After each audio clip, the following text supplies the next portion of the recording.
You're listening to Season 2 of the Griefsense podcast. I'm your host, Mimi Gonzalez, aka the Zillennial Griever. I am a creative, entrepreneur, social impact strategist, and community organizer based in Hartford, Connecticut. But most importantly, I am a griever. Grief Sense is really a safe space for creatives who are grievers. And I really created this space because it's something I wish I had. And sometimes you have to create the things that you wish existed. I am a serial griever where I've experienced significant loss, losing about 20 people before I turned 25 years old. And it was really hard to find community, people who looked like me in the death positive movement space. On the show, you'll mainly hear from Gen Z and millennial minoritized grievers, but you'll also have some advocates on the show who share our experience, but also want to amplify our voices and our stories. So what is grief sense? What does that even mean, right? It's not just some fancy name of a brand of the podcast. Okay, it's actually a term that I've coined to name my experience. Sometimes the words that exist in our vernacular aren't really representative of our lived experience. And so thus grief sense was born. So grief sense to me really is an inner sixth sense and intuition that's unlocked after experiencing physical loss, and it inspires purpose through creative expression. Hence, grievers who are creatives. So we do this in three ways. One, we embrace our mantra, which is we live life as a privilege. Two, we honor our ancestors and the legacies of our loved ones who have died. And three, we not only normalize talking about grief and death and everything in between, but we really talk about the importance of planning for our death and talking about this in community with our families. What are our death care wishes? And really normalizing that, because that is not something that we typically do in our very death phobic world. I hope that when you tuned into these episodes that you feel super comfortable. I want you to think that you are in a living room, or in Spanish we say the sala, but the grief sala. And I hope that you're able to have tea in your hand or a cafecito so that way you're comfortable. I want you to feel like you're talking to your best friends or your primos or your cousins, people who really understand you and get it. And if you are not a griever and if you are here to learn and listen to the stories that are shared on the show, thank you so much for being here. Your voice is important too, because guess what? If you're not a griever now, unfortunately, you will be one day. And I'm hoping that the insights that you hear on the show will help you navigate that experience. One thing I wanted to also share, y'all, grief sense is always going to be lowercase, because death, grief, all of that, it can be really scary. So these conversations is to really destigmatize death and grief, and really making sure it's like relatable, digestible, accessible. And yeah, it can be scary for sure, but let's do it together. Let's be in community together. So with that, welcome to the movement, welcome to La Familia, and welcome to Grief Sense. Let's dive in. Welcome back, everybody. I missed you all. It's been a little while since I released an episode, but thank you for your patience. We have another exciting episode because you know how we do on Grief Sense, and I am so excited. I have my friend Jiggy here with us today. We're going to have a dope ass conversation. I can't wait for you all to learn from her, hear from her stories, and I just know it's going to be dope, and I love it. So, without further ado, Jiggy, please feel free to introduce yourself, and then we'll jump right in. Listen, I'm dead at this transition that you got, like your voice before we started recording, and as soon as you hit record, where's this like calm ASMR like, voice coming from? We're gonna break into your authentic self today. Show the people who you really are. Also, I really love that we're friends already. This is our first time talking, but I love that you're introducing me as your friend. Period. Um, Friend, we're locked in for life. That's great. For sure. Thank you so much for having me and introducing me to your community. I love it here already. I'm here for the vibes, and I love it here already. What's going on, everybody? My name is Jiggy. The real government name is Na Eun. She, her pronouns. I was born in Korea, built in Queens, New York, and doing the dang thing in California. Right Period. now. Period. What else? I'm a motivational speaker. I am a youth mental health champion. I'm a mindset and performance coach for who are they? Combat sports athletes, but also corporate leaders as well. I have an apparel company called Vulnerability is Dope. And I have my own podcast called Shift Podcast, and it's a episode uploaded every single day. So yeah, get to Period. know me and tune in. Where do we find your podcast? How can we access it? Spotify and Apple Podcast. All right, y'all. So you heard it. You heard it here first. So go subscribe and subscribe to Grief Sense too. That too. Wow. Well, as you can see, wow, I'm just so excited for our conversation. And I have to say, when I found you on Instagram, like, I was like, what? Like, I was literally just, I'm like, this person needs to be in my life and I want to be their friend. And your content is so dope. Like, everything you put out is like super resonates with me. And we have so much synergies. I'm just, all the things, youth mental health champion, motivational speaking, like loss, hello, like there's just so many different things of our identity that we like could bond over and maybe even trauma bond over, um, we're here we're here for maybe a little trauma bonding and some healing today. So but yeah, I just think you're so dope. I love what you're doing and I just want to support you, amplify whatever you're doing anytime I can. So you can always count on me for that. Thank But you. Yo, before you get started though, because you giving me mad flowers, I just want to take some time before we get started and dive into talking more about myself. yes, I just please. want to give you your flowers and celebrate you because not to put your like personal life out there, but I saw that you were Okay. recently engaged. Yeah, so let's Yes. celebrate that. Also, Thank you. 4,000 downloads in 4,000 such downloads. a short amount of time, and that's amazing. Wow. And just like I've said through the DMs, like you're an impressive young woman. Like I have never had anybody reach out to me. I've done podcast episodes, interviews, but I've never had somebody like the little guest guidebook that you sent over. Like that was the most impressive and amazing and detailed oriented like thing I have Wow. ever seen from like anyone period, not just podcasts. But because personally I'm all about intentions and aligning of core values, and you made it so clear. Something I'm a big fan of you already is your unapologetic attitude of setting your boundaries, Mm, and you already do that through this guidebook that you have, and you explain the language that you use, the things that you believe in, your core values, the thing what the podcast is about, the things that you're going to talk about. It's just like you set me up for success, mm. and that's what makes a really great host and somebody to just work with. And I can see a world where we take this like beyond the podcast. I'm a big fan of you too. Like you're Wow. dope. Like I don't say this about people often. Like it's really hard to impress me because I expect a lot.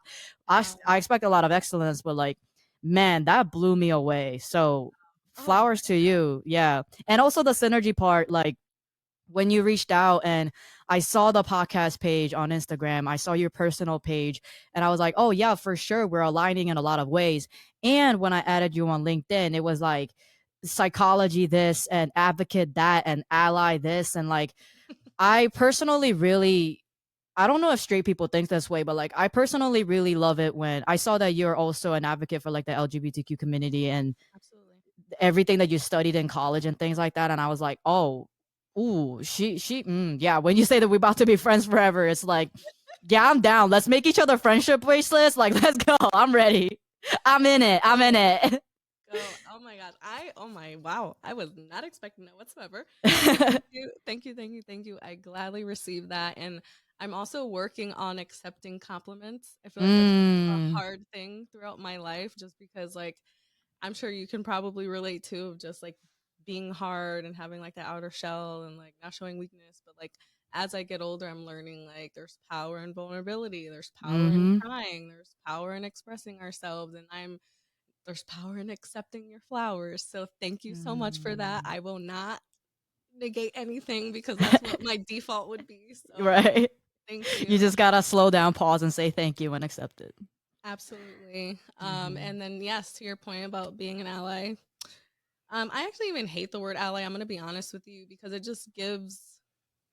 I don't know. It has like that slacktivism vibe to it. Like whenever someone's like, "Oh, I'm a self-proclaimed ally," like, yes, it's great that you want to support, but like, just advocate for me, support me, amplify me, co-build with me, right? Like, those are kind of things I always say instead. And in college, yeah, I studied psychology and gender studies, and That really is because when I was started with grief, which what we're going to talk about today, but when I was 16, 16, my godfather took his life, and he was gay, and like I just saw the impact and like how the family treated him differently, and Mm, and he was like my one of my first introductions to this life. Like he always made things so much fun and was so out and proud, and he didn't give a fuck what anybody had to say, and like that was my first like exposure to the LGBT community and how beautiful and powerful all of us are. And I just, that was the message I had to keep going forward, right? And after he died, it was even more so, So mm. thank you for even saying that and noticing that. And yeah. And yeah. Oh my God. I'm just so excited. Okay. Um, we like to kick off every Grief Sense episode with, who we want to honor today. And to your point about intention setting, that is very, very, very, very important to me. And that is really because we go about our daily lives, you know, do the day to day, do the routine, go to work, do what we have to do. But when do we ever make time to honor our dead or honor people who have died? When do we make time to say their names? When do we make time to share memories? When do we make time to remind other people to do the same? And that's really what this whole podcast is about, is like making that intentional time. Because when else would you do it? And Mm. instead of just death anniversaries and birthdays, like this needs to be a more regular practice. I mean, at least that's just for me. I want to inspire people to make it a more regular practice, because usually after most times when we lose somebody, we don't want to talk about it, we don't want to think about it, we don't even, so yeah, that's really why we do that. And then yeah, I'd like to kind of go into your story and who you are and your grief story. So who are we calling into our space today? Yeah, thank you for the invitation. I am constantly connecting to both of my parents, my mom and dad. They have both passed on. And I feel pulled to also call in my grandparents as well. Mm. Um, so yeah, What are their that's me. names? What are their names? My mom's name. Thank you for asking, yo. People never have asked me that. What the? People have never asked me that. What the heck? Now that I think about it, I'm mad at all of my friends right now. My mom's name is Lee Hyun-soon, and her Catholic name was Stella. So I have this tattoo on me that says Stella on it. My dad's name is Yu Hyung-myeon. And your grandparents? I don't actually know their names. That's okay. Yeah, I just like always call them grandma, grandpa in Korean. You So know what's hilarious? I just recently learned. So I'll probably say this at some point later in the podcast, but my biological father's family just came into my life recently, like literally as of 2 months ago. Crazy. And my grandfather, I was like, "What are your parents' names, abuelo? I don't even know. Like, I just met you not too long ago. What are your parents' names?" And I just learned their names. And apparently, my great grandparents' names were Carmen and Cruz Gonzalez. mm. So cool. But anyway, well, hey, I guess we're calling them into the space with us today too. But thank you for saying their names, and I can't wait to learn more about them and their impact on you. So with that, as much or as little you want to share, what is your grief story? Like, what has been this impact of losing both your parents? I can only imagine being a young person and being an orphan, and then being in this country, being from another country, being queer. Like, there's just so many layers to your identity. Yeah.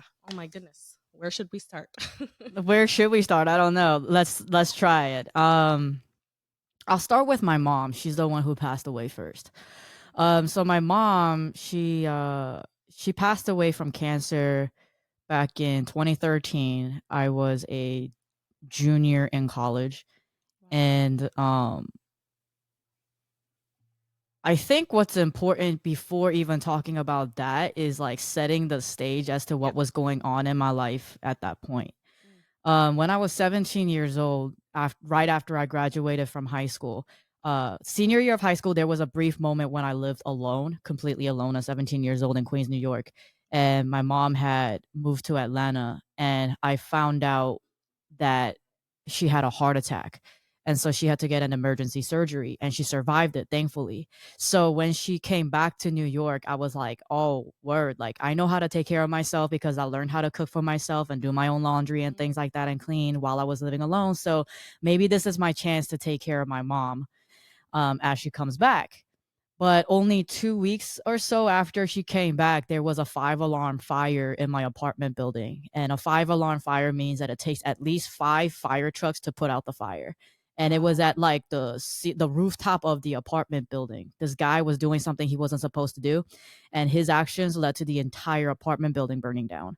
Oh And my gosh. so within a matter of 1 hour, I don't like to use the term homeless Mm, per se, but I was without a home within 1 hour. Everything that we had loved, everything that we had worked really hard for, and if you have immigrant parents, you know how hard they work to get everything that they have, and all of that, was gone within 1 hour. And not only the materialistic things and the memories, but it's also a place to call home mm. that was taken away. Wow. um and that was like right after graduating high school and right before going away for college. So I was in Queens, New York. I went to college in Pennsylvania, Penn State. And I made a joke out of it, like you go through trauma, you make a joke out of it. I don't know. So I was like, Okay. yo, like losing everything to fire made the packing easier and moving into a dorm room simpler, you know? But at Wow. the time, I didn't understand that what I had experienced was trauma and loss. So I didn't know that there was a proper grieving process one must go through, a healing process, see a therapist or not, whatever it is. Like, I didn't know any of that. I didn't know what help I needed. I didn't know what help to ask for and where to go to even find it. Mm, So I operated as if life was normal. And wow. I think that sometimes when people are grieving, because society and the world doesn't talk about grieving enough, and we live in a high performing world, we think that we need to continue operating in the same way as if nothing freaking happened.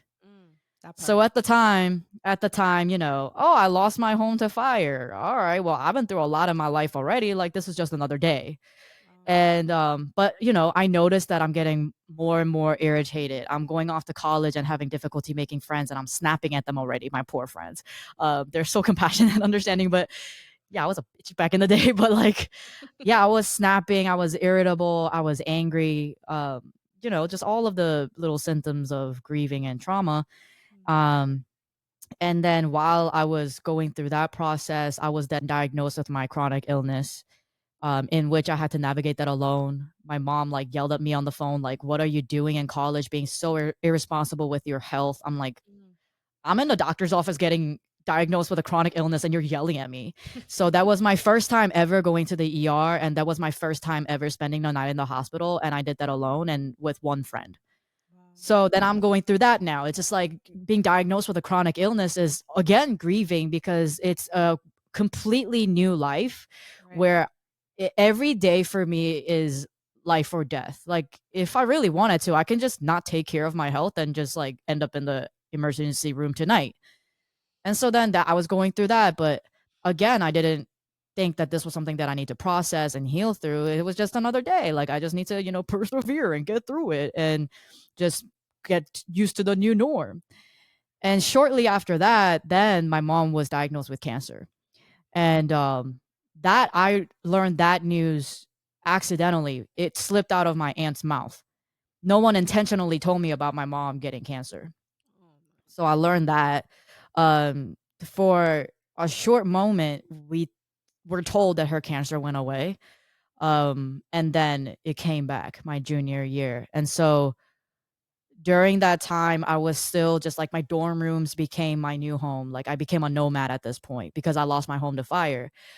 So like I would live in strangers' basements with no windows, grocery shopping at the dollar store, just a kid trying to make it out of New York, you know?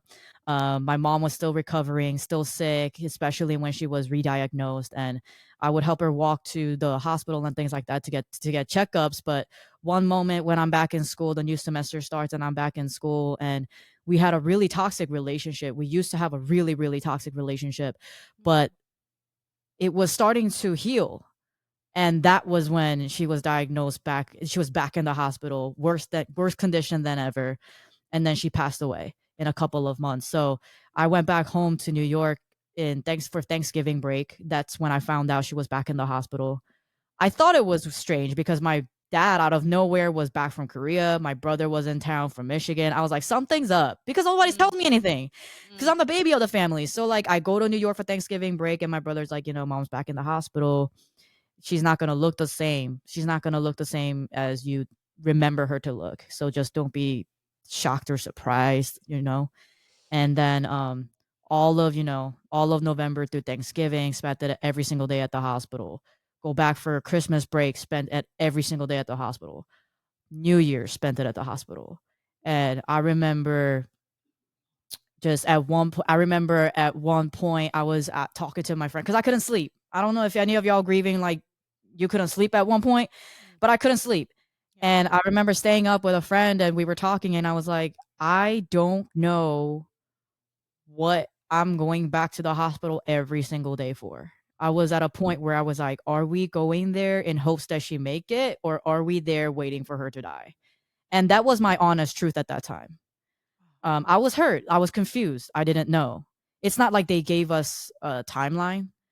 They didn't ever tell us like, oh, your mom has a month left. Like that, no one said stuff like that. So I don't know. But the thing is that when we were at the hospital every single day, I had my back turned to my mom and I was on the laptop doing work because I was also like president of my organization. I was a TA. I was the student manager for work. Like I had a lot going on.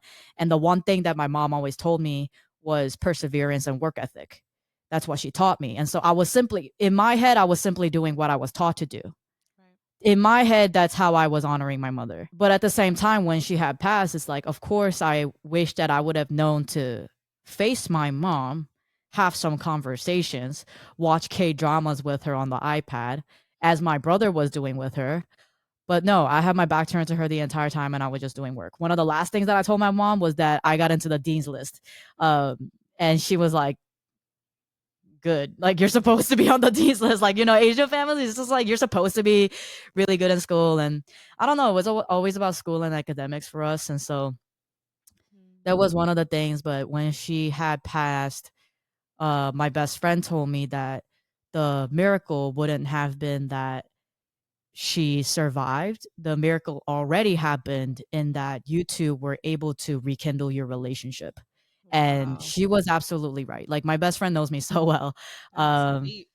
But yeah, because I cannot imagine if my mother had passed away with our relationship still being as toxic as it was. Mm, So yes, like I used to ask why a lot, like why we are finally really connecting and deepening our relationship. We're finally healing our relationship. Why now she gotta pass away? mm, I feel like I barely knew my mom. I feel like I barely have memories of us like having a good time. And I asked why a lot. Um, and that was like, so that happened while I was in college. And again, I didn't know what trauma or loss or grieving was. I didn't know what help I needed. Mental health was not a hot topic like it is now. right. Back then, like social media barely existed. Instagram was barely getting started. So really showing my age here right now, but like it wasn't. Come on, you're so And young so still. so the only reason how I found out that my school had mental health resources is because I went to the student medical center to pick up Mm, my meds for my chronic illness. got it. And I was in the water fountain at the water fountain and I look up and there was a poster right there, like a flyer right there on the wall. And it was like, hey, did somebody pass away recently? Like, are you feeling XYZ? Are you feeling, do you want somebody to talk about it? Like, did Mm, you know that as a student, you get like 5 free counseling sessions? I was like, no, I didn't freaking know that. Like, how was I supposed to know that? No one told me that. So I was like, I mean, sure, fine, I guess. Like, I guess I want to talk to somebody about it. I didn't even really talk to my friends about it. mm, I was just, again, irritable, crying out of nowhere, angry, just going through the motions, but I didn't know what exactly it was I was going through. So I said, fine, let me try this out. So I went to like 3 or 4 therapy sessions And at the same time, I just felt as though it wasn't for me. Mm, It just wasn't really, I don't know, at the time I didn't know what it was supposed to do, right. but I I don't know. It just wasn't working for me. So I just stopped. I just stopped going. I thanked her for her time and I just stopped going. And I said, maybe this is just a journey that I want to go on my own for now. Mm, Um, that whole journey was how I found out about like the power of vulnerability, healing, storytelling. I still wasn't familiar with the language of mental health and grieving and that there are like stages to grieving. I didn't know any of that. But all I knew was that whatever it took for me to just wake up in the morning and see another day, it was like survival mode. Yeah, that's mm, how that journey was. But at the same time, like I did drink quite heavily at that point. I was blacking out at almost every party that I went to. wow. And sure, fine, like Penn State was like party school, and you just make excuses. It's like, oh, I go to the nation's number one party school. And yeah, it's Penn State. I used to say this. I was like, I'm not an alcoholic. I went to Penn State. I used to say that. And we used to like laugh about it, but Wow. no, that was definitely like looking back, it's like it was something for me to just cope through because I didn't know what else to do. Wow. Well, really quick, Mhm. I, I just have to do this. Do you mind? Can we take a deep breath together and just Yeah. hold space, honor your mom and everything you just said? So, usually, what I like to do on the show, we breathe in for 4, we hold for 4, and then exhale for 4. Come on, box breathing. Yes. What you know about that? Yes. So let's breathe in, hold, exhale. Wow, wow, wow. I mean, and we still have to talk about your dad too. But I just want to honor everything that you said because there are so many levels of grief that you have experienced throughout your life. And I often say this to folks too that when you lose one person, like talking about the more like physical loss, like losing somebody, because obviously, like you mentioned, there's home loss, there's job loss, there's relationship loss, but Mhm. death loss specifically comes with Mhm. so many other levels and layers of grief. But with that, you Mhm. have to find your identity over and over Mm. and over again. And I definitely have this is what I call grief sense, honestly. It's like just this innate ability to, I don't want to say persevere, but it's like that resilient energy, but you're doing it in a way where you're like healing and not just like what you mentioned. We're colonized essentially to grow up and to just work, work, work, work, work, and never take that time to heal and to take a break, just take a pause, like slow the fuck down, like we're not taught to do those things. But throughout your life, I can only imagine how many times you had to reinvent yourself Mm. because of all the different layers of grief, one. And then two, shout out to your friends For for just real. holding it down for you. And I really Yeah. wanted to say that, and I picked that up because I share that similarly. Like throughout my life, there's a lot of loss that I've experienced, too much, to be honest. And I just always felt like my friends were the ones that held me down. Yes. And there were a lot of friends who didn't really understand the grief or the pain associated with grief. So it's not like they really had the right language or tools to support me, but just their time and just being there with me and crying with me and not knowing what the fuck we're crying about, but they're there. And like that is just, I just want to shout out to your friends and thank you for supporting Jiggy because that is dope. And we need more friends like that. Yeah. And then also to your point about just not having the language to name what the hell you're going through. Like that is so real and that is so deep. And it's like, yeah, I just really needed to acknowledge those things because to see who you are today, I it literally like I don't want to get emotional, but it's just like amazing that you're here today and that you're alive. And Yeah. like you said, with your chronic illness, like it could literally be life or death every single day. And the fact that you choose to wake up every day and you're not giving up and you're honoring your parents and you're doing the damn thing and you're so cool and you're like using your pain to like as fuel to inspire other people going through similar challenges, and that's what it's all about, and that's why I love what you're doing. And I'm going to stop talking now because I'm just like word vomit. But yeah, I just had to say all that. Yo, I love it here. I feel at home here. This is dope. Something I say about people grieving is like those who are grieving a loss, like the death of somebody, we have this unspoken understanding. Like we don't need to say it. Yes.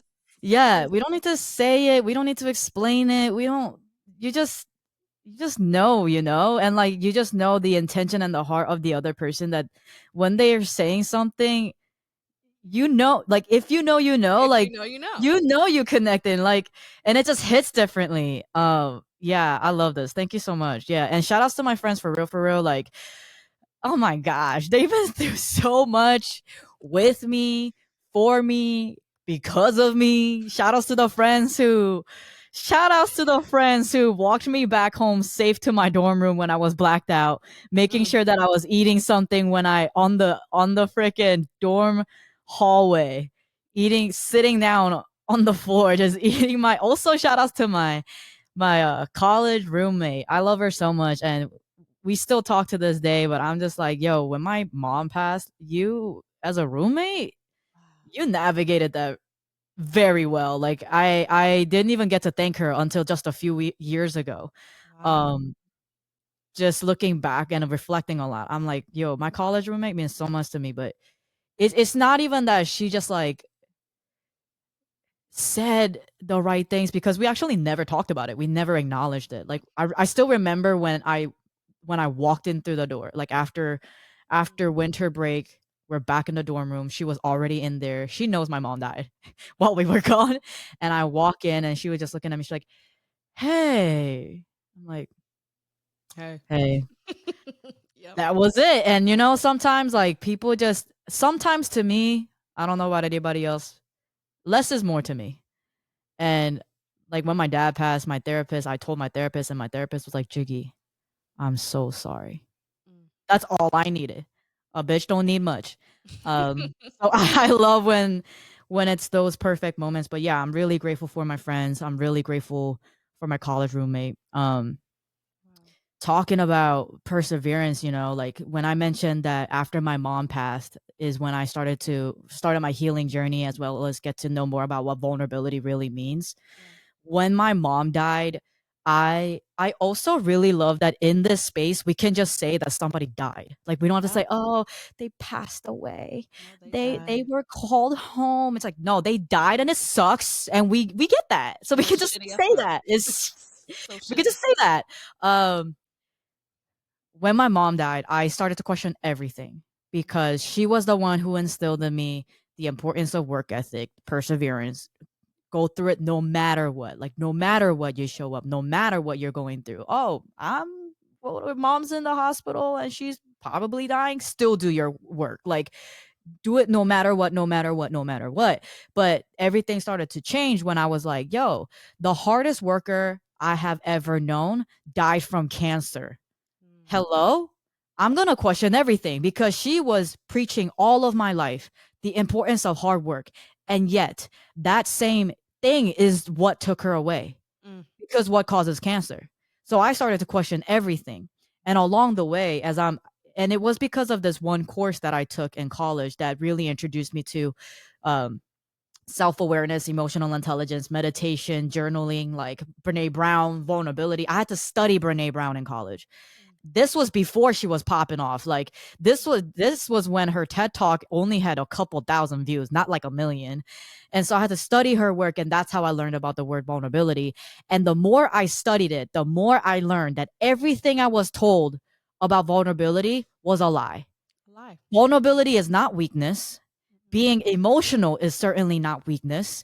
Vulnerability doesn't only mean just like crying. It can also mean just stepping into the unknown, Right. because that's a vulnerable experience. I think the misconception is that vulnerability is when you're crying, when you're sensitive, when you're whatever. But I don't even believe that being sensitive is bad. Like being sensitive by definition is that you have a high sense of other people's emotions. Period. That's amazing. That's a gift. It is a gift. Vulnerability, every time you step into the unknown, I am a combat sports athlete. Like every time I step in the ring, every time I step on the mats, every time I get on stage to speak, like every time you start the recording button, that's vulnerability. Right. What I'm And doing this right is now. powerful. Greatness cannot happen without vulnerability. Right. So what the freak are you talking about? Vulnerability is weakness. And this is my conclusion, that those who preach that vulnerability is weakness, they're the ones who are weak.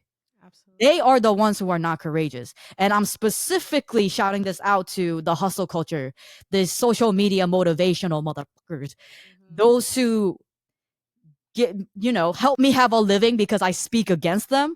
And I'm able to speak about mental health, but at the same time, you make my work, everything that I do for the world and their mental health, you take it away from me. But anyhow, Wow. when they say like, I was in that world of hustle culture. I was in that world of grind, hustle, hustle, no matter what, perseverance, resilience, like do whatever it takes. You gotta want it badly enough, like being self-made, lone wolf. Don't ever ask for help because that's weakness too. Like, oh, your mom died.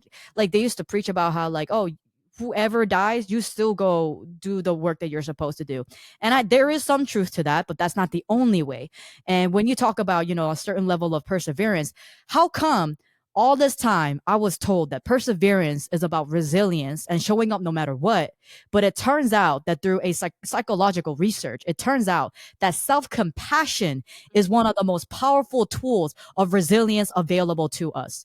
And ain't nobody talking about it. Yep. I am now. I am now because I know, and that's what I speak about. But Yes. how come nobody said that? And so, like, every our bodies, let's give honor and respect to our bodies and our brains, because our bodies know what Yes. we need when we're tired. Rest. Oh my gosh, rest is also a tool. It's also a Yes. superpower. Power. It increases creativity, focus, and energy. Like, what are you talking about? Rest is able to contribute to high focus, energy, high performance in general, basically productivity, focus, creativity, all of those things. Right. And nowadays people can't even walk away from their desks just to have lunch. Absolutely. Like that's a problem. Are we not recognizing that as a problem? But at the same time, it's like exhaustion is a medal, and that's what is applauded. But how about rest? Mm. And like at the end of the day, when my mom passed away, I learned a lot from my mom passing away to set me up for when my dad passed away. But when my mom passed away, like, of course I was tired. Of course I wanted to just stay in bed, but hustle culture told me that I gotta go through it no matter what. Right. But if I had just listened to my body and given it, like, taking time off of school wasn't even an option. It's not even something that we even thought about. When I went to back to school, I went back to school the same day as my mom's funeral. Like, I went to my mom's funeral, we had lunch, then I got on the mega bus and I went back to Penn State. And then the next day, I would go to all my classes and my professors would be like, "I can't believe that you're here." And I'd be like, "Why? What's wrong?" To me, going back to school and graduating on time was me honoring my mom because that's what she told me. That's what she taught me. Yep. And I don't regret it. Like, I'm not going to regret that. But looking back, I'm like, man, that was sad. What a Yes. sad way to live. That I can't even listen to my own body, like give my body whatever it needs. And Mm. I was just in survival mode for so long. I just have to, yes, absolutely, all of that, all of that, and I resonate so deeply. It's wild because my mom, who thankfully she's still here, but she's literally the epitome of grind culture, and you know what she calls it? She calls it her organized chaos. And I understand that, and I love her, and I support her wholeheartedly. But it also breaks my heart. It breaks my heart too, But because of all the trauma that she's been through, that's how she copes through life, and she's grown so much. But it's also like there's so many people who are still living in survival mode even after all of these tools and time and growth that has passed, and still are not paying attention to what their body needs and those signals, right? Like literally illnesses and diseases and Yes. some things that manifest in our life is because we're Hmm. ignoring what our body is telling us. I mean, obviously some things are innately going to happen because of genes or whatever, but a lot of it is also stress induced and things that we're neglecting from our health. And Hmm. for me, it's so sad because losing one parent, my biological father, it's like I want my mom to take care of herself so much so that we don't have to deal with that. But like, I know that Mhm. death and more loss is going to come regardless. But to your point, when you were talking about just hustle culture, right? And I feel like same thing, Caribbean or Latino, Afro Latino culture too. Like we wear, well, I'm not going to say we because I am not in that we anymore, but the culture, I guess, wears resilience as a badge of honor. And Mhm. I always try to unpack that. It's just like, like, why are we applauded for how many things we can take? Why are we Mhm. applauded for all of the hurdles and obstacles we have to overcome? Why? Why aren't we celebrated for just being? Why aren't we Mhm. celebrated for just the mediocre things we do, for being humans just having a natural human lived experience? Why do you have to achieve the highest amount of achievements in order to show that you're worthy? Why? Because we know why. White supremacy and oppression, all of the things, of course we know Mhm. this, but it's like it's so ingrained in our brains and in our cultures that it's like a lot of adulting, to your point, is like unlearning everything because everything we learn is a freaking Yeah. lie. And so now I always challenge my mom, like, Mom, I love you. You're grinding, you're grinding, you're grinding. And I still have that mode in my life too, because my mom raised me. I have that innate hustle culture within me. But whenever it comes up, I'm like, what does my body need? To your point, do I need to Mhm. rest? What do I need to do? I need to cancel That's meetings. I good. like literally I left work earlier this week because I literally just couldn't. I was like, I am going through a lot. My body is telling me I can't be here right now and I need to go. And the biggest time this happened in my life, I actually quit my corporate job at the end of 2022 because a lot of things were manifesting physically in my body. The Mm. stress, panic attacks, I Yep. had the worst panic attack of my life. And a lot of it, of Mhm. course, was associated with grief. And I was just like, dude, like, this is not the life I want.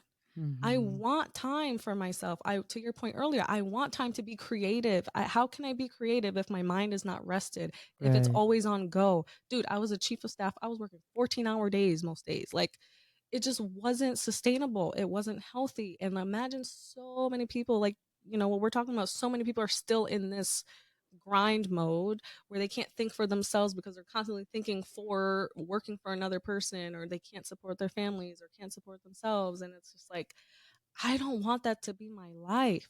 Like, I Mhm. want to be present. And like, so many people died in my life before I had the opportunity to be present with them.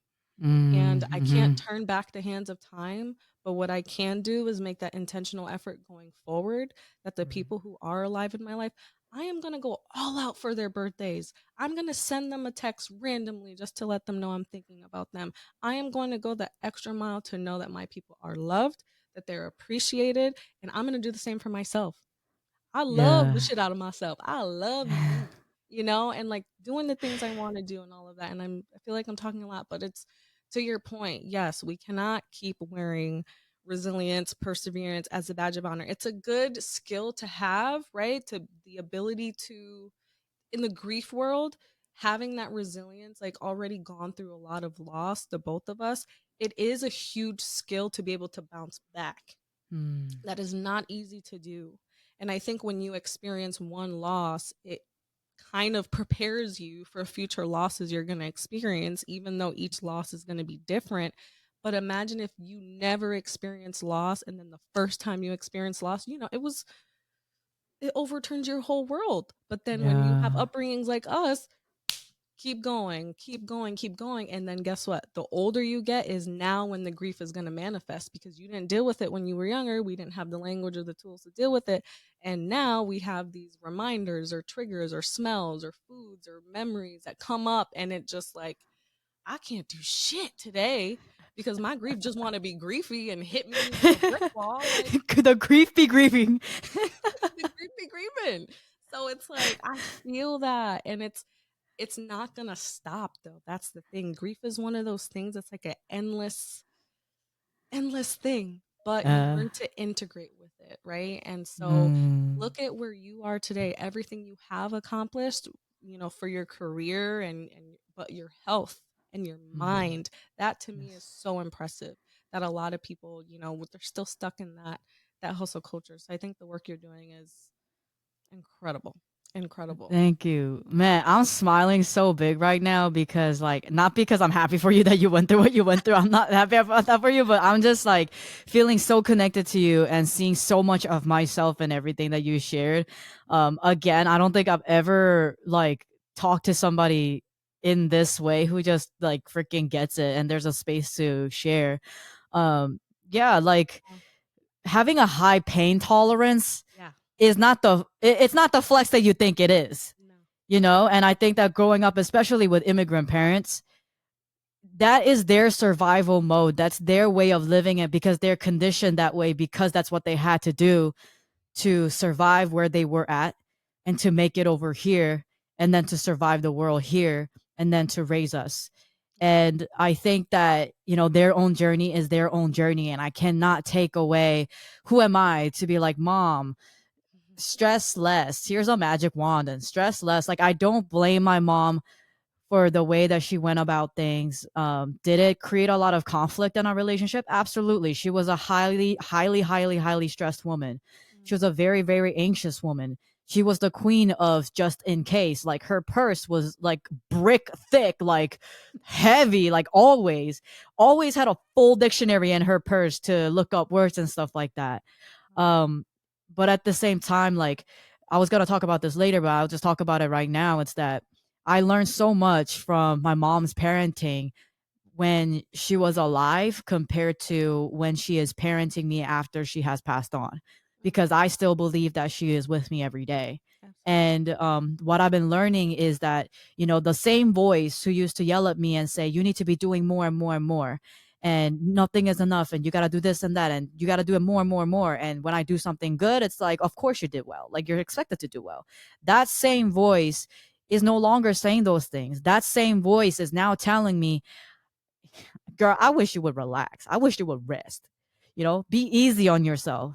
Go easy on yourself. Have grace and self compassion for yourself. It's okay to rest. It's okay if you don't have to do a million things at once. It's okay. Mm. And I'm learning that parenting is different when they're in a space of peace. And immigrant parents don't have that. Immigrant parents do not have what peace? What rest? They were constantly in survival mode for years and years before we were even born. Well, I mean, I'm an immigrant myself. I moved from Korea, but even so, like, what peace and what time to rest, you know? They always had a survival mode mindset to keep going so that we can have, you know, freaking land of opportunities, you know? And you know what I learned as an immigrant is that America is really good at marketing itself. It's the American nightmare, not the American dream. Yo, you know, countries outside of, you go to Korea, like they love America. America is the standard. It's like, oh my God, you see everything on TV, like it's great, it's perfect. They are high achievers, da da da da da. But like, no, Korea's technology is actually one of the most leading technologies in the entire world. Yep. But they don't know that, they don't see the level of the rate of homelessness here. They don't see how the veterans are treated here. They only see the army, you know, the military, like going proud for the country, but they don't see how they treat veterans. They don't see how they're in the streets with their mental health and addicted to drugs. Like, they don't see that part outside of America. America does a very good job at marketing with the whole like land of opportunity, whatever, whatever. If that's But one thing they could do good at, I'll give America that. And traumatizing us. yes. But yeah, that's just what I've learned as my parents have gone on. And Well, what about your dad? Let's talk about your let's dad. talk about my dad as we're running out of time, but we can stay longer, much longer. So my dad passed away. It actually took me to transition from my mom passing away to my dad passing away. Um, And what was the timeline like? yeah, so my mom passed away in 2013 and my dad passed away in 2022. So in 2013, my mom had passed away right before I turned 21, and my dad passed away right before I turned 30. Wow. So these like big deal age, you know, Milestones. transitions, yeah, they weren't alive physically for that. Um But after my mom passed away, as I'm going through this healing journey, like I still hadn't really gone through like traditional therapy until 2020 when the pandemic hit. Um, and you know what? Like this is why I emphasize so much about youth mental health and grieving in my work because yo, you going through something, face it head on right now Yep. because it's gonna bite you in the ass later. So do it right now. Start right now if you can, if you have the access and the resources to. And going back to what you said about having a panic attack a couple of years ago, Mhm. yo, at 24 years old, I had a panic attack. I was getting ready for work and I had a panic attack. At 24 years old, we having panic attacks now? That's when I was 24 too. That's crazy. Right. Literally. That's crazy. And, 24 is also around the time when our brains stop developing. So when we go through trauma before that, it's like, it's just now my therapist would say you're back to age zero, year zero once Okay. it's done developing. So like throughout that time, it's taken me so long to finally recognize the triggers. I don't believe that grieving ever really stops. So I don't give myself a deadline to get over it. Right. But I was still very like highly sensitive to topics related to my mom. Right. And then 2022, my dad just passed away. So Was he in it was like Korea or was he here? my dad was in Korea the entire time I've been in America. So I would visit like Korea twice, I think. And then he used to visit for holidays every year, but once he started to get older, he couldn't, make it. And my brother and I were like talking about going to Korea. Mm. And my brother, due to the army and things like that, like he wasn't able to make it to Korea for like 14, 15 years.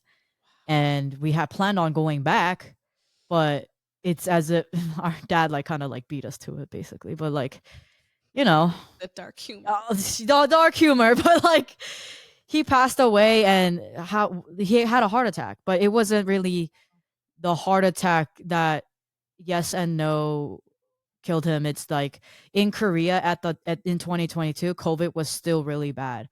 That was around the time when Omarion was around. And in Korea, it was like really, really bad. And so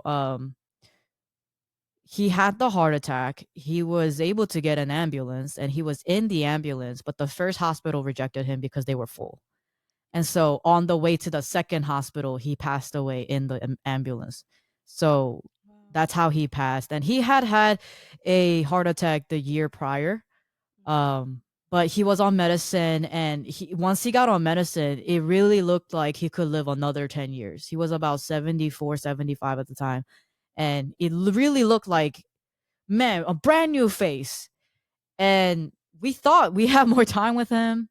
But one day, yeah, my brother called me and he was like, I also want to honor my brother because he's like the first oldest son and he's the one translating for my mom. He's the one leading the family while my dad's in Korea. Like he's Wow. always the one breaking the news for me. Like shout outs to my brother. But he What's his called and he name? was like, huh? What's his name? What's your brother's name?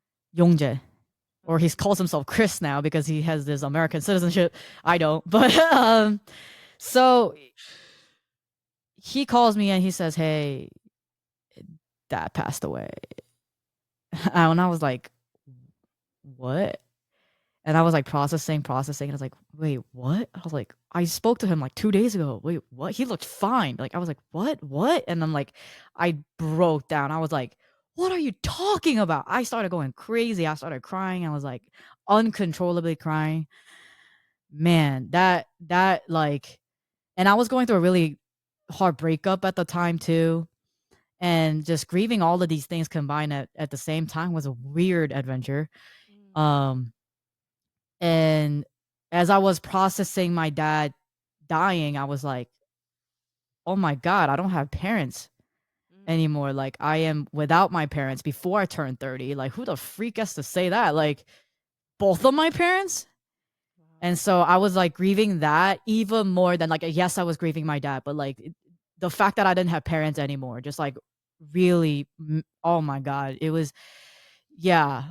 So we had gone to Korea, figuring out the paperwork to get through like COVID restrictions and not having to quarantine. because they had like quarantine things set up in Korea. But if you have like a funeral or something like that, they're able to let you skip the quarantine. I had to like stay in a hotel for like 12 hours though. Um, but then from there, I went straight to the funeral. I'm seeing my uncles and aunts that I haven't seen in years, and like I remember just like my body freezing before I got to the place where the funeral was. My brother was already there. He got landed in Korea ahead of me. He was already there. And like I'm just like from the outside looking in. And in Korea, funerals are like in one building. If they choose to go this route, it could be just like one building, and there are rooms set up, and each, the families are in there, and their pictures are up, and they're set up, and there's an altar. You go to bow at the altar. Um, so before I enter the room, I'm just like looking in, and I see my cousins that I haven't seen in years, and I just start breaking down. And then I see my aunt who in Korea, who like basically she practically raised me in Korea. And I see her, and every time I see her, I start crying, Mm. and I just start breaking down. And they had to like drag me into the room where my dad's altar was, and I bowed twice, and then I go shake my uncle's hands, and I shake my brother's hand, and that's how the funeral service goes in Korea. Um, it's like a Buddhist tradition, I think. We're not Buddhist, I'm Christian. But anyways, we go through that, and the funeral's multiple days. So I do my bowing, and then they say, let's go, eat some food. So my aunt brings me food, and then she was like, after you're done, we're gonna go see your dad. And I was like, what are you talking about? Like I just bowed to him. What are you talking about? Go see my dad. So I didn't know that they were holding the body. They were waiting for me and my brother to land in Korea. So the funeral had already been going on for 2 or 3 days before we landed. So once we got there, before they cremated, they wanted us to say goodbye to the body. I was like, what do you mean go see dad? So the body was downstairs. So we all go downstairs, and I see my dad's body like wrapped up before it goes into the cremation thing. And uh I freeze again before I entered the room. I like stopped walking. Everybody was walking past me going into the room, and I just stopped walking. And my sister-in-law had to like grab my hand, hold me, and just like she was like, let's go inside. And that was like my first time seeing my brother break down like that. And my brother is like such a strong dude. He's 7 years older than me, and he's always had to carry the family basically, and I have never seen him break down. I've like honestly never seen him cry. So to see like my older brother, my protector, my leader, like just like break down like that, I'm like, oh my gosh. Like he said his last few words to dad, and I was like, oh my gosh, like they didn't have the best relationship either, but I could hear the longing for further connection, more time together. Um and me, like I'd never liked to accept it, but I was like daddy's little girl. Like my dad always treated me like daddy's little princess. Um so to have that, you know, gone, Yeah. um yeah, that was a whole thing. And And that's then so so recent. That's only 2 years ago. yeah, and which is like, Crazy. time passes so fast. Like Especially like it literally, both my parents passing away each do feel like it happened yesterday. Like it's just so fresh. And I ended up having to stay in Korea for like almost 2 months at that time. I went back to Korea twice that year. And for months at a time to figure out like paperwork, money, somebody owes somebody money. We had to chase down this woman for money back. Like all these secrets started to come out. It's like, what's going on? Um, but the part that I want to get at there is that I actually learned more about my parents after they had passed because of the things that we had found when we were cleaning out my dad's apartment. Mm. And um, my dad was a journalist when I was growing up, and he loves taking notes. He loves writing, and I found this stack. I also learned that he's a hoarder, but he has the stack of journals and notebooks, and it turned out to be like his diary, and he just wrote Wow. everything. Like there was this one journal entry from like 2001 Mm. and like 2005. And it was like, I guess he was visiting us in America, and it was like, oh, our family went to this place called TGI Fridays today.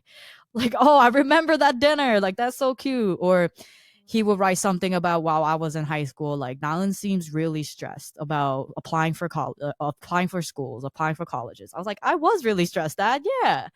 He also kept my homework assignments from when I was in the first grade. He when we first came to America around in 2001, we used to communicate through Yahoo email.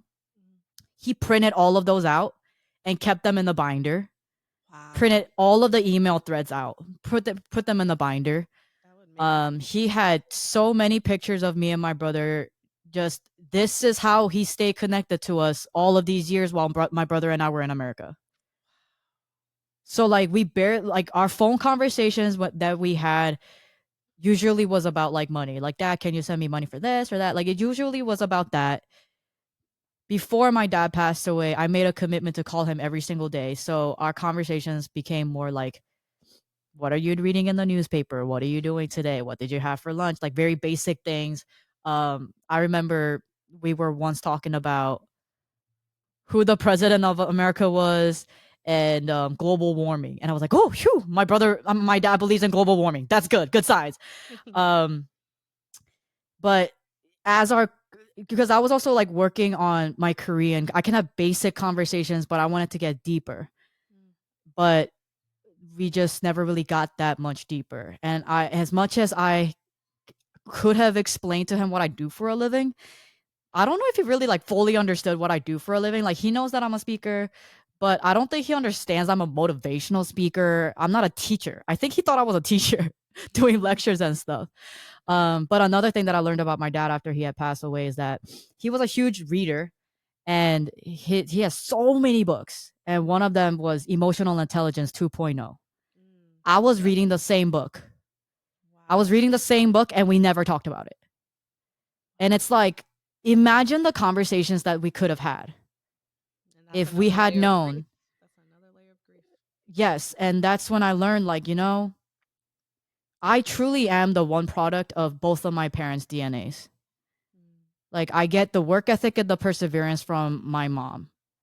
And I used to think that my interest in psychology and holistic stuff, like, I used to think that was from my mom too, because I remember her watching Oprah and Dr. Phil. But it turned out that, and yes, maybe it's still from my mom too, because I remember watching Dr. Phil with her and I was like, hey, Mom, what is the profession of this guy? And she was like, he's a psychologist or whatever. And I was like, I want to do that when I grow up. Like, that was the first time I instilled in me psychology. But it turned out that, like, my love for philosophy and things like that, that comes from my dad. And so after my dad passed away, my first speaking engagement coming back, because when he died, like, I had to push everything. I emailed all of my clients. I emailed all of my potential speaking engagement clients. My assistant helped me, and we were just like mass email, like, I'm out of here. I don't know when I'm coming back. I gotta go to Korea. My dad died. My first speaking engagement, I was like, you know what? This is cool. Watch this, Dad. Like, watch what I actually do for a living. Now you get to watch me every single time I do what I do. And that's great. Now my mom gets to be like, yo, welcome. Like, watch how dope our daughter is, because she's pretty sick at this. And my parents get to watch me together. And I just know that every time I'm speaking, every time I'm writing, every time I'm doing anything, it's more than just speaking to me. It's more than just a profession to me. It's literally me continuing my parents' legacy. It is literally me honoring them. Because everything I do and speak about and the way that I execute is literally the product of both of my parents' DNAs. Wow. And that's exactly why I wanted you on the show. Exactly that. Because I just have this admiration. And I don't want to say it because it's like work related, but it's like after someone, really what it is how can someone, after experiencing so much loss, how are they navigating that after that? How are they creating a platform for others to feel safe to also express themselves? How are they expressing themselves? How are they having fun? How are they having fun? How are they like exploring hobbies? You said you were combat, what is it? Combat Combat sports. Combat sports. You know, like how are they just navigating life and making sense of something that just doesn't make sense? Well, they have grief sense. That's exactly what it is. Like you're doing such impactful things and providing a platform for other people to do the same thing. And honestly, I see that within me as well. And I'm like, there has to be other people that share this feeling or share this sentiment. And literally, that's what there wasn't a word for it. So that's what I named the grief sense. I was like, okay, we have all of our five senses, right? Like we can smell, we can touch, we can taste, we can hear, right? But I also feel like there's another, and I don't know if it's another sense on top of it. I just think it really heightens the senses we have collectively. It makes us Mhm. feel deeper. I'm more, it's like present. Being present is the thread between all of the different senses we have. I feel like that's what grief Mhm. sense is. It's like you feel things more, you listen Yeah. to things differently, you smell things differently. It's just like Yeah. everything is heightened and everything is much more special. The little Mhm. things that other people think are little things are actually huge Yes. things. And Yes. that's what I feel like. I know when someone loses someone, it's just that feeling, that grief sense. I was like, I know someone has experienced loss before they even tell me. I just feel it. And then on top of that, to your point of like, and it's so, I'm a speaker, like we have just have so many synergies. It's really wild to me. Like it's really wild. But like there's the other sense, and I don't want to get, because some people aren't into, like, I don't call it woo woo, but they call it woo woo stuff, but like I am a very spiritual, I'm not religious, I'm more like spiritual, but I definitely feel the energy continues on after we die. Yes. And Yeah. for me, I have to believe that, because that is the Yeah. only Yep. connection. That is the Yep. only connection I have to my father. That's the only connection Mhm. I have to my best friend that died, to my grandparents, to my godmother, to my cousins. I've lost so many people. That is what makes me sane, is Yeah. feeling like I'm still connected through them, through the work that I'm doing. When I speak Yes. to a lot of the youth about youth mental health, when I'm doing this podcast, when I'm talking to people like you, when I am creating content, it's like, you know what? If I die tomorrow, I know I will die peacefully because I was doing things to honor my people. And on top of that, a lot of the people that have died in my life have been really young. Like my father died when he was 21 years old. And it's so wild. Like this week is actually his anniversary. And I'm 28. Mm. I'm 28. And he's been gone 28 years. Like, Mm. what?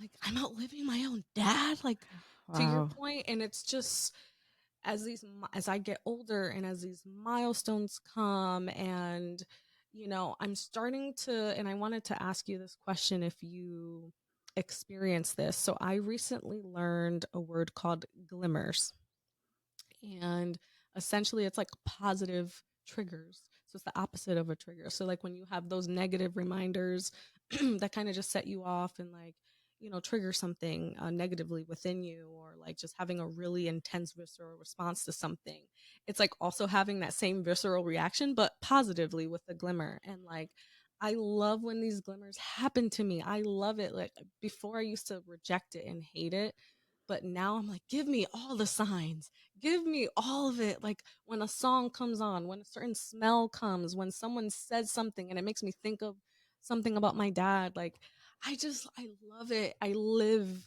for those moments. I breathe those moments, like, and I just want to share those moments with other people so deeply. Mm. And everything that we've talked about is just like one big glimmer, I guess, but there's one big hug. And that is Yeah. what I want these episodes.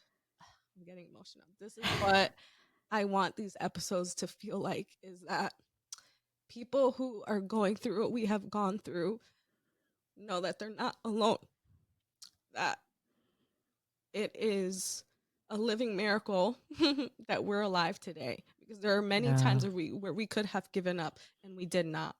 And that's the one thing where I say resilience definitely comes into play there. Don't give up, but how are you living? And for me, the most beautiful thing that we can do over any achievement that we can achieve, over any speaking opportunity that we can get, over any brand collaboration or social media followers or likes or whatever, the way we measure success, how I measure Yeah. success has completely changed ever since I've experienced loss. How I measure Yes. success now is how I'm feeling in the moment. How present are we being? The time we're spending with our loved ones and Yes. scheduling time to have fun, scheduling time to Yes. be creative. Like that is how I measure success now, not by someone else's ruler. Like, and I feel like that's what adulting looks like now, already losing one parent and all these other losses that I've had. How do we continue to measure success the older we get now with this new perspective of like loss brought in, you Mm. know? And so that is kind of something I'm navigating now on top of just humanizing our parents, because it's Yes. like you mentioned, like your parents were one way, right? And then they died, and then you kind of learned so much more about them. And in a way I feel like that's so beautiful, and it's sad, but it's beautiful because it's like you're learning to humanize them, you know? And I feel like Yeah. that is really what it's all about. Our parents are just big kids trying to figure it out, just like we are, Yeah. you know? And that has helped me just like humanize other people. Like, obviously, no one's perfect. We're going to make mistakes. But before I try to, unless they're being like racist and all the isms and stuff, then I'm going to call Yeah. your ass out. Yeah. Yeah. I'm going to call y'all out. But if you're not doing that, I will definitely come with all the compassion and kindness and stuff. But that's kind of what all of that made me think about. So thank you. But you know, before we end, I definitely do want to talk about this, right? And just the spirit of this week. I don't know if you know, but like this week, June 12th, that's the anniversary of the nightclub, the Pulse shooting that happened 8 years ago, and just we're in June. It's Pride Month, and I really can't end this conversation without you talking about the aspect of yourself, because so many people will hear this, and I think so many people will feel seen and validated by you. So if you're comfortable, I kind of really wanted to talk a little bit about that and your identity as a whole. Did you have that opportunity to invite your parents in to share that side of you or your identity? And like being part of the LGBTQ community, like how does that inform your life now, especially dealing with loss and your career and all the things that you're doing? Like, talk to us, talk to the people. Yeah, thank you so much for highlighting that. That was important for me to want to talk about. So with my mom, I was able to come out to her. I came out to her when I was 13 years old. Wow. I've been knowing I'm gay though. Like in Korea, Love that for when you. I was growing up in Korea, I knew that something felt different to me. But in Korea at the time, like such a language didn't exist. It wasn't until I moved to Korea, moved to America and learned English and learned that there was a term gay, lesbian, bisexual. Like Wow. back in my day, the letters were like LGBT. There was no QIA plus. What Right. plus? Like the only A plus in my life was my grades. You know what I'm saying? So that's my favorite joke, by the way. Shout outs to the queer Asians who get it. Shout outs to the queer Asians. That's our moment. Let's go. Um, Oh my gosh. I love that. so I learned a term, and so like by the time that term came into my life, I was like, oh my gosh, I'm not alone in this. I identify with this. Cool. So I came out slowly. Yeah. I also say this that when I was growing up, I used to think that being gay was for white people What? because Ellen DeGeneres was the only representation that we had on television. You're not wrong. So, I feel like like I anything, also share that experience. Like if it wasn't for my godfather, literally Ellen was the only other person I know that was gay. right? That's crazy. So I didn't know that there would be. It wasn't even until 2022 that I learned that there were like a whole community of queer Asians. That was only 2 years ago. So Sounds like a Netflix yeah, show. yeah. So I came out one by one to my friends at the time when I was in middle school. But the thing was that I went to a Catholic private middle school Oh, of a student of 100 total. So when I wow. told one by one, my friends one by one, they were taking like all cool, but this one chick who would call herself my best friend ended up telling the girl that I had a crush on. The girl got pissed, called my home, told her parents, parents called the school. It was this whole thing. I lost all of my friends by graduation. I lost all of my friends by graduation. Conniving ass mofos. Once I went to high school, I moved away. I moved to that's when I moved from Michigan to New York for high school, and that's when I learned about Gay Straight Alliance. Hmm. That ended up pulling me to tell my mom, come out to my mom, because I used to be like goody two shoes, didn't go anywhere without telling my mom. So I was like, "Hey, I want to go to GSA club and see what that's about." She's like, "What's that? And why would you want to go to something like that?" And so that's when I took the opportunity to come out to my mom, and the conversation ended up being about my grades. So I would say, Mom, I think I'm bisexual. It means that I'm attracted to both men and women. And she will be like, that's what you think about instead of studying. Oh my And, gosh. it just became a whole another conversation that it went on a direction that I didn't think it would go. And it just became something that we just don't talk about. So when I would go to Pride, I would have to lie. But somehow she knew I was at Pride. Um, and we never talked about it. It was just the thing that you just don't talk about. And it wasn't until around the time that she passed away, like right before she passed away, so she started to ask me questions Mm, about me being gay. She like curiosity questions, like how do you know you're gay? All of this, like how do you know this isn't a phase? Like questions out of curiosity. Like a part of me could have been offended, but another part of me is like she's finally curious. got it. And that was by the time I was like 19, 20 years old. So that's 7 years after I had come out to her. So she's finally coming around and asking me questions. I'm not going to hate on that. So Right. she passed away knowing that I'm gay, but my dad passed away. He passed away not even knowing I had tattoos and I have a whole sleeve. Like whenever I went to Korea, I would wear long sleeves to hide it. And every time he would be like, when are you going to get married? Or, I would ask him like, one time I played along. I was like, okay, dad, like you look at me. I've always dressed like this, tomboy, but like I was like, look at me, hello. But my dad my dad was old, bless him. He was old, whatever. He's a traditional Korean guy. So I just like played along with him one day. I was like, okay, dad, why do you want me to marry a Korean man? And why does he have to be Korean? Why not like a white man? Like why Korean? And my dad would be like, because Korean men are gentlemen. And I'd be like, okay, I get it. Um, I'm not dating a Korean man. I would be like, at the time I was dating a Mexican woman, but all right. Like I used to have a thing for Latina women, so I only dated Latina women at the time.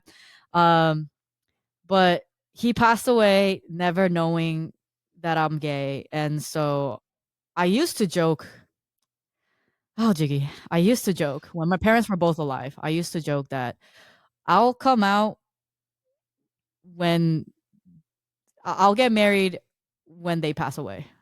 Mm, Like, I don't want to deal with coming out. And then when mom passed away, I was like, dang, I better stop making that joke. I better stop making that comment because we halfway there. wow. You know what I'm saying? Mm, And yeah, then that's real. once my dad passed away, I was like, I wonder if he would have walked me down the aisle. Mm, And I wonder if we would have done the father daughter dance. And I'm left with that question. And for some time, I asked that question. But like, I was asking that question even before he had passed on right. because I'm constantly like, when is the right time to tell my dad? But then I have family members who would be like, don't tell your dad yet. Don't tell your dad. He had a heart attack just recently. Don't tell him. Mm, And I was like, my dad is getting older. I don't want to give him a heart attack. That was a legitimate concern. And I was like, let me just not. We'll just see what happens when the time comes. And so now that he's passed on, you know, but again, the parenting from the peace portion came along. And I don't believe in coincidences. And I believe this happened for a reason. But there was this film that came out where my friend asked me if I wanted to go see it. And it was this Korean documentary. I think it came out in like 2021 or something like that. And it was created in Korea. Like it's a Korean film. And it was a documentary of two mothers of one gay son and the other dude is a trans man. mm, And you see these Korean mothers supporting their queer children. And then they started to talk about how there are these parent groups in Korea where they meet up to talk about their queer children, support each other, celebrate each other. They go do Pride together. Pride is like barely legal in Korea, but they do it anyways.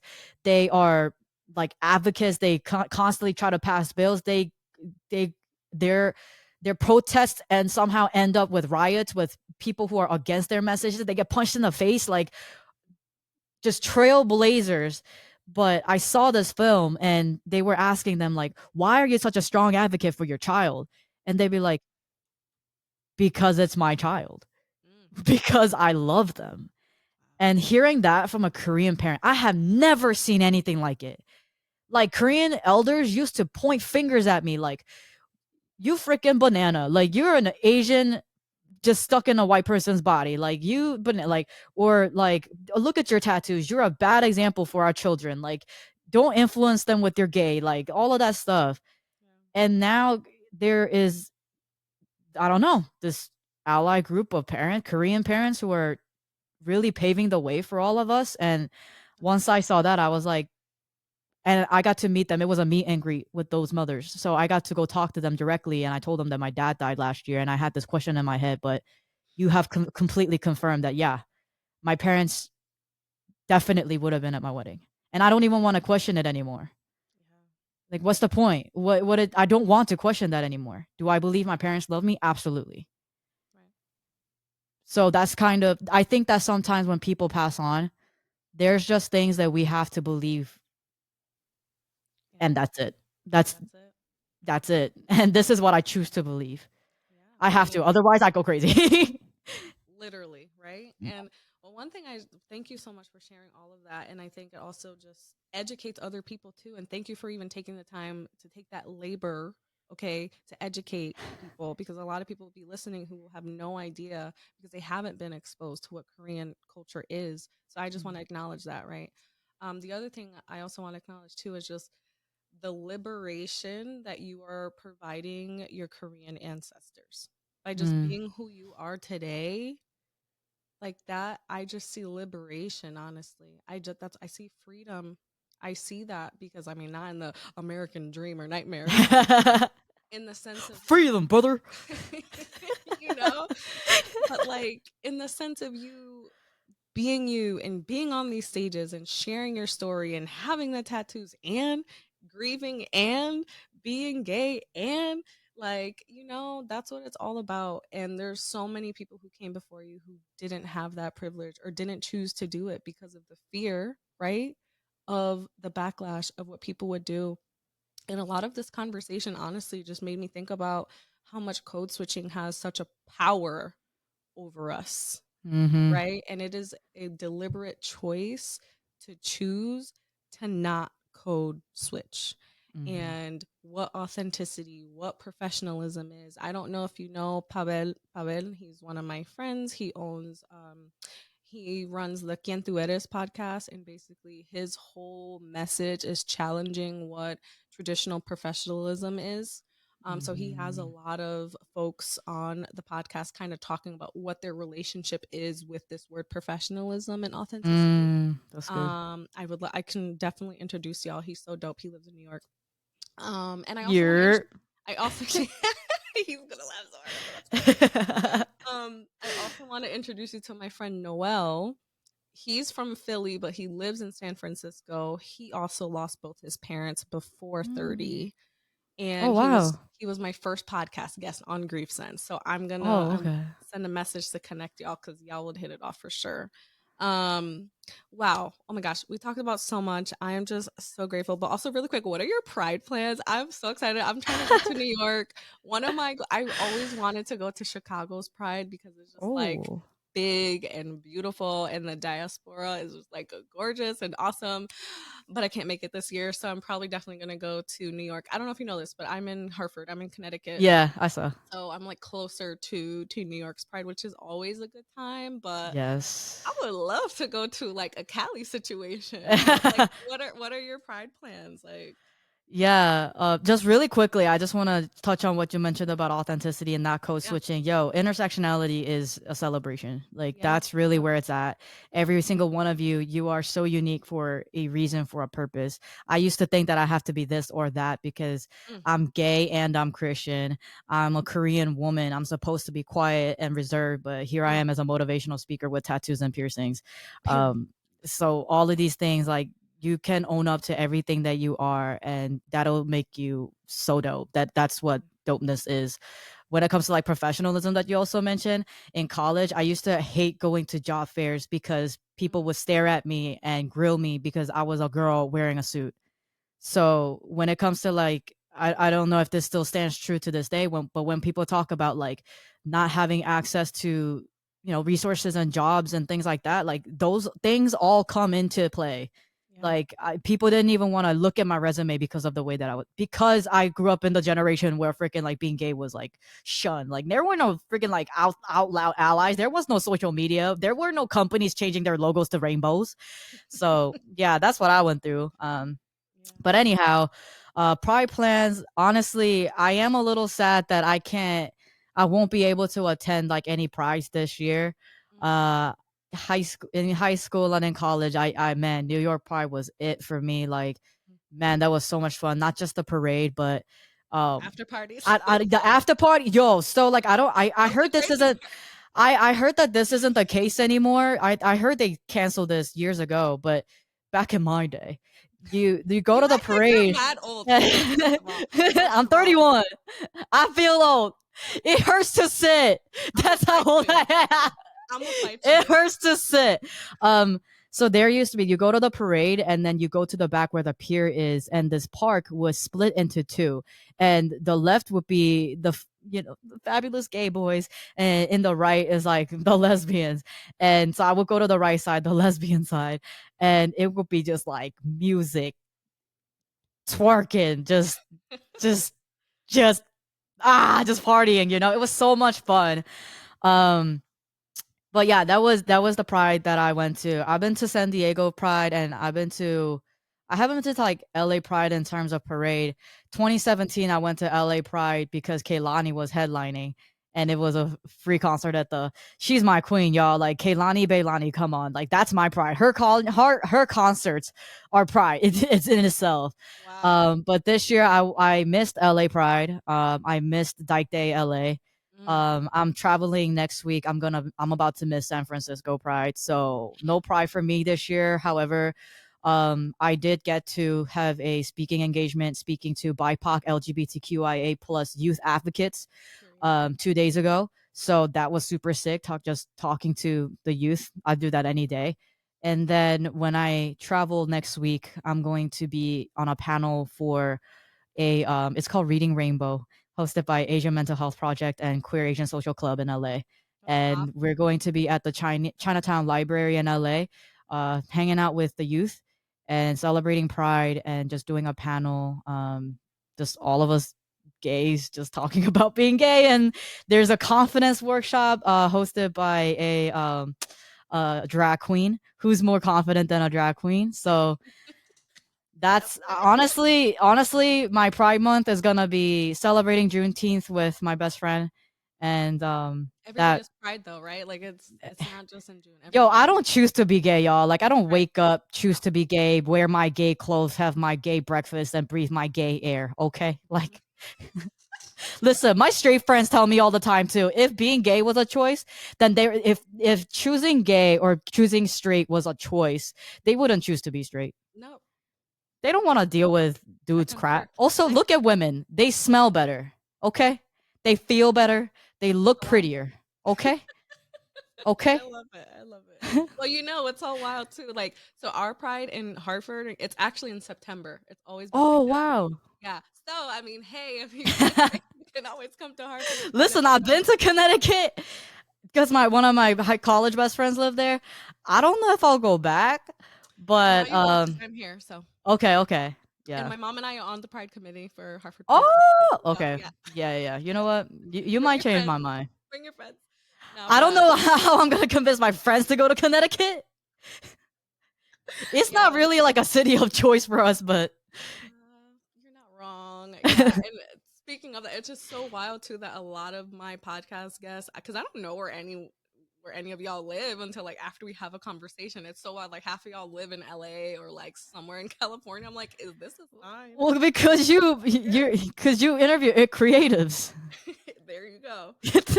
To your point, and this is kind of how I would love to like close our session today about like that word creative, right? I just think that experiencing grief, right? Like obviously we talked on a lot of points. We talked about a lot of positives, using like that dark humor, but it's really shitty for the most part. Grief is really shitty. Um, but to that point, and how I want to connect it to creativity is like what I was saying when we first opened about having that skill to reinvent yourself, right? You have to be a visionary. You have to see things before they happen. And Right. I think that being a creative and then you add in the layer of grief, bruh, you can't tell us nothing. We can create anything we want. We are unfuckwithable. We are Oh my invincible. god, I literally say that word too. We I are have written that. No way, I have never met somebody who uses that word too. all the time. Are you me? Yes, literally, Are we invincible? literally Whoa. unfuckwithable. And literally, we have another grief friend who's part of the grief sense familia, also in LA. Um, her tag on Instagram is the Death Alchemist, but her name is Adriana. And she says unfuckwithable too. When she said it on the podcast, Let's I was like, bro, go. like, yes. So this is like another extension of chosen family, right?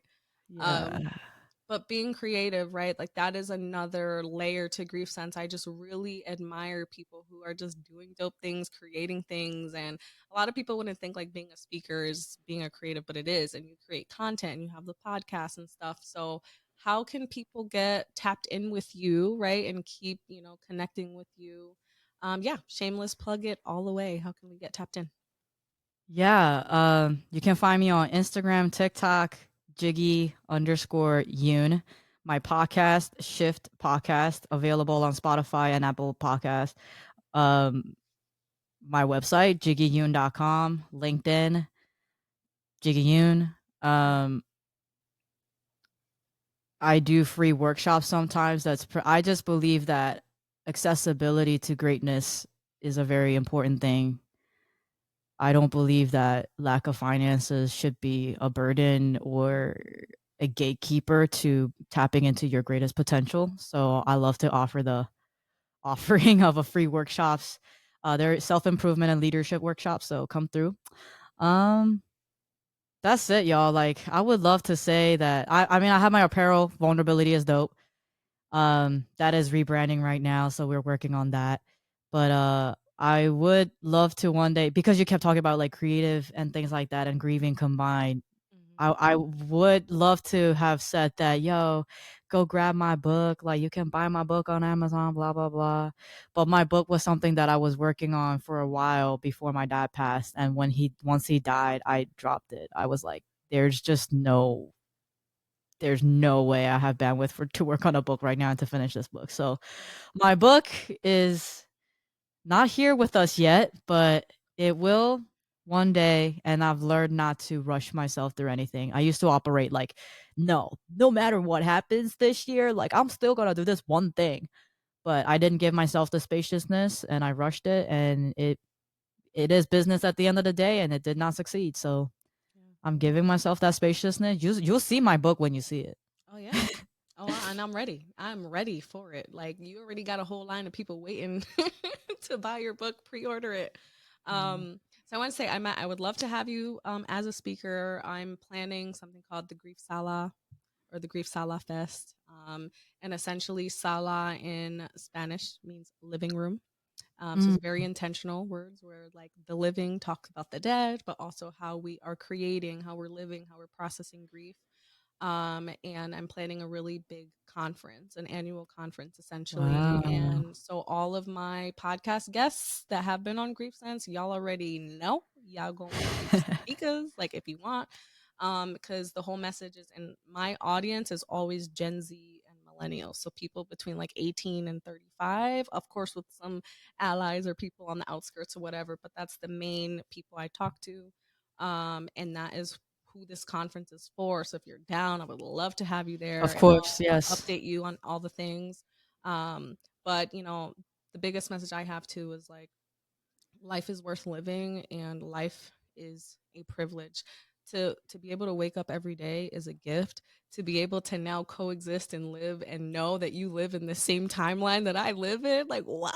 That's so cool. It's so dope. And like I just want us to keep making these dope connections, especially with people that are younger than us too, right? That are might be their first introduction to grief and never had these types of conversations or tools or language, right? Like just to, because there's mental health, right? There's a youth mental health crisis going on. We know this. Yes. Yes. And that is a huge umbrella. That's a huge spectrum. And of course, I like to talk all things mental health, but grief is a Yeah. whole nother animal. A whole new world. Literally. It's a whole nother thing. And so specifically talking to youth that are grieving, I mean, Mhm. it's Yeah. just different. And so that's I just need you, I need you there. Like, yeah. So I'll keep you Yeah. updated on all the things. But Yeah. this essentially every episode I try to treat it as we're in the grief sala right now. We're Yeah. talking about our dreams, we're talking about our goals, we're talking about people who have died, we're honoring them.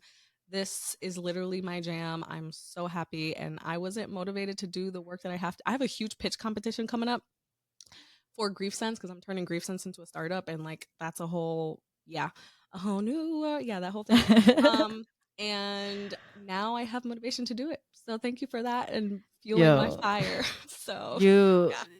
grieving, I think, is the one biggest thing in life I think that can humble us and show us how human we are and that we can never do things alone. We literally can't, no matter how much we want to or believe we can. And so I think that working in community and together is the most powerful thing.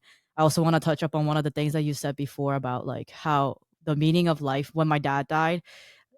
I learned that like life is really about deepening relationships and creating memories. And I read one of your Instagram posts where you talk about like how you didn't think that you would make it this far in your life. Girl, I used to say the same exact thing.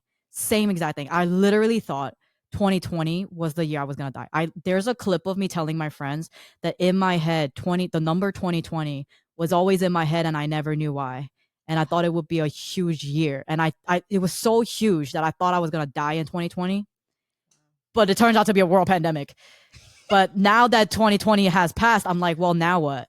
I didn't die, so what do I do now? So Yep. I feel like every single day, I went through a really tough time with my dad dying, where I just really hit a really, really, really, really dark and low place. But Yeah. my friends really got me through.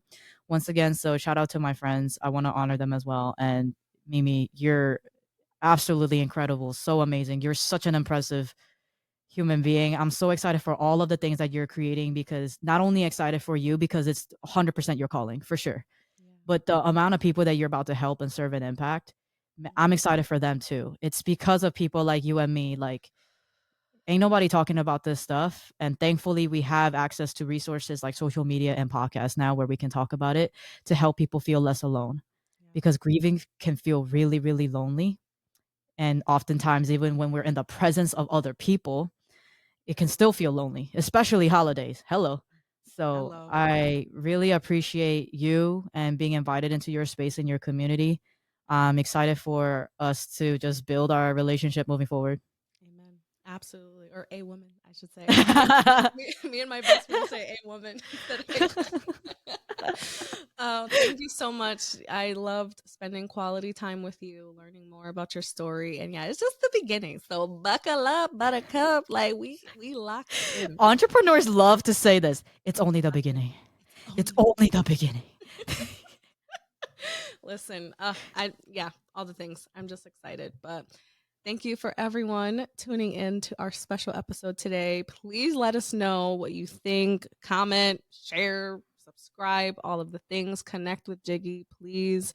And this will not be the last time you see of us collaborating. Just we calling it. Okay, we're Right. manifesting it. We got so much coming. Dropping our mixtape 2025. No. With that though, thank you, griefsense familia, and we'll catch you on the next episode. Bye.